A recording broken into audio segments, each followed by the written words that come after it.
Justice for Ochanya. And protesters from all walks of life gathered in the streets of Lagos advocating that justice be done for late Miss Elizabeth Ochanya, who died following complications of VVF after she was consistently sexually abused by the husband of the woman that she stayed with and her son. In Africa, it is not unusual for relatives to adopt members of the extended family. Like several young girls in Nigeria, 13-year-old Elizabeth Ochanya Obanje, at age 5, had been sent from the village by her parents to her auntie's house at Ubokolo, Benue State, north-central Nigeria, in order to get a good education. But this dream was aborted following sexual molestation, allegedly by her cousin and uncle.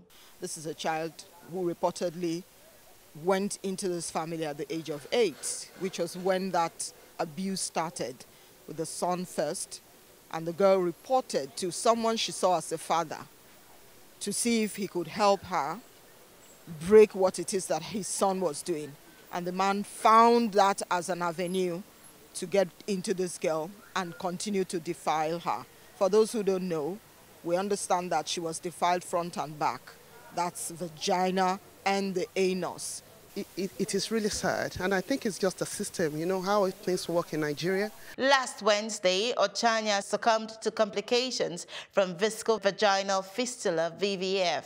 One question comes to mind: what can be done to prevent sexual molestation of any kind, especially with people who we are supposed to be entrusted to? We have to ensure that children are sensitized to speak up so that it could stop, because rapists, pedophiles, perpetrators of violence, especially against minors, are cowards.